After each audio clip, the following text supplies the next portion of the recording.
Welcome back to Every Other Carl. I'm Carl, and today I'm hiking the Highline Trail at Glacier National Park.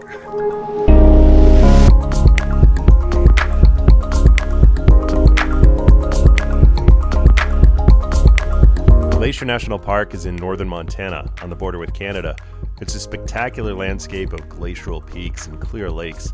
We camped in a converted van at Apgar Campground, right near the stunning Lake McDonald. Our main mission was to hike the Highline Trail, one of the most famous trails at Glacier. We woke up at 6 a.m. and drove the Going to the Sun road to get to the top of Logan Pass, where the trail began.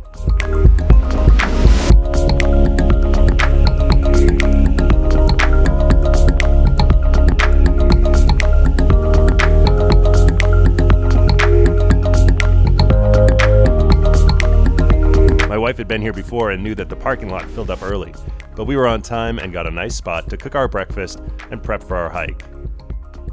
Sure enough, at about 7:30 the lot was completely full and cars were circling, hoping for a spot. Hey buddy. The Highline Trail is about 12 miles one way and takes about 7 hours to complete. It's a fairly moderate hike for the most part, but there are challenging areas and some optional areas that'll bump the difficulty level way up. You start out hugging the cliffs and then get a mix of wooded trail and steep grassy mountainsides, all the while with a breathtaking view off to your left. We're doing it!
A little over 6 miles in, and the overall hike that we're doing is 11 plus. We just got to the garden wall, which is an optional offshoot. It's 0.8 miles up and then 0.8 miles back down. We're right near the chalet, which is pretty cool. Off in the distance there, you can book it apparently. I think you bring your own bedding, or maybe you can rent bedding or something like that too. We're not staying there, but we are going to do the garden wall, which is going to be the steepest part of this whole hike. So it's time to reload with some Ritz and Celsius.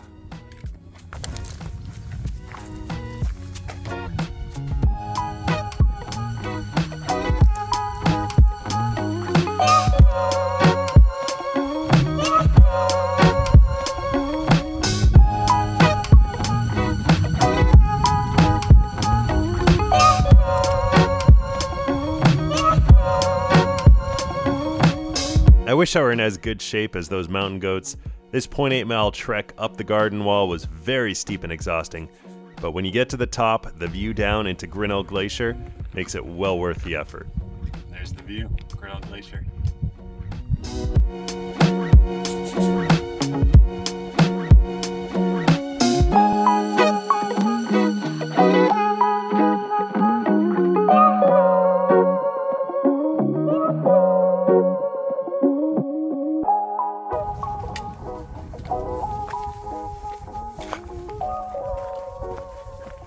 The hike down from the garden wall was a little tough on the knees, but nothing compared to the final leg of the hike.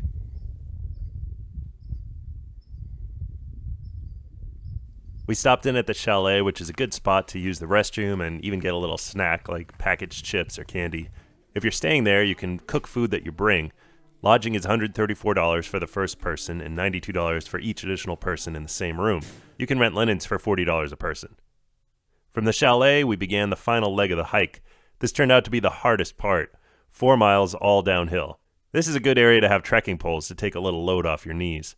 We're just coming down from the chalet. It's all downhill to the loop. That's where we're going to try to catch the shuttle.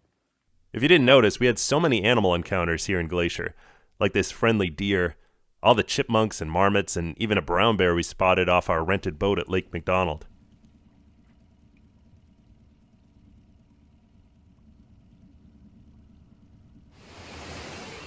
We're down. We're almost at the loop, which is where we're going to catch the shuttle back to the top. That was a tough hike down. 4 miles from the chalet down to here, all downhill. My back hurts, my knees hurt. But we're almost there. Since we were doing this hike one way, we were counting on catching the shuttle up from the loop on the Going to the Sun road. Unfortunately, the last shuttle was at 7 p.m., and we missed it by about 30 minutes, but we were able to hitch a ride back to the top of Logan Pass. All right, we made it back to Logan Pass. We're in the van, heading back home. We missed our last shuttle, but thank you, Derek. You gave us a ride back up here. We hitchhiked, and it worked out. Not that I recommend it, but it worked out for us. Sunset is absolutely beautiful. I highly recommend the Highline from Logan Pass. And until next time, I'm Ever the Carl. Please like, comment, and subscribe, and I'll see ya.